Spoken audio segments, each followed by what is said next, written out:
जनतेचा बुलंद आवाज आपला महाराष्ट्र न्यूज चॅनल। पनवेल शिवसेना शहर संघटक अभिजित साखरे यांनी मावळ लोकसभा मतदारसंघाचे महायुतीचे उमेदवार श्रीरंग बारणे यांच्या प्रचारार्थ दिवस रात्र मेहनत घेतली। काही दिवस अगोदर पहिल्या मजल्यावर पडून त्यांचा अपघात झाला। त्यांच्या कमरेला गंभीर स्वरूपाचे दुखापत झाली आहे। डॉक्टरांनी त्यांना पूर्णपणे विश्रांतीचा सल्ला दिला आहे। मात्र शिवसेना उमेदवार श्रीरंग बारणे यांच्यासाठी अभिजित साखरे यांनी आज ॲम्ब्युलन्समध्ये येऊन पनवेलमधील विखे हायस्कूल येथे मतदानाचा अधिकार बजावला। यावेळी पनवेल महानगरपालिकेचे प्रमुख प्रथमेश सोमन व त्यांचे सहकारी उपस्थित होते। पनवेल महानगरपालिका क्षेत्रामध्ये मतदान चालू आहे।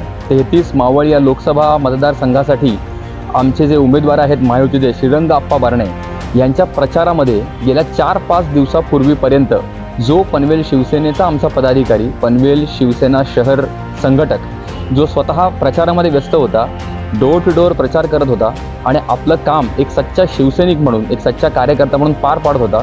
दुर्दैवाने आमच्या त्या कार्यकर्त्याला एक छोटासा अपघात झाला आणि 4-5 दिवसांपूर्वी पहिल्या मजल्यावरून पडून पाठीच्या मणक्याला दुखापत झाली।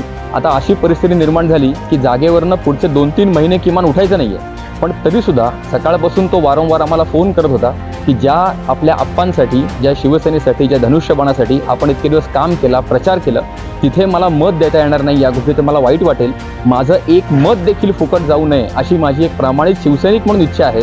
म्हणून आज त्याच्या आग्रहास्तव आम्ही ॲम्ब्युलन्समधून तो स्वतःच मतदानाला आला आणि आम्ही पनवेल शिवसेनेचे जे सहकारी त्याला घेऊन जाऊन त्यांनी मतदानाचा हक्क पार पडला।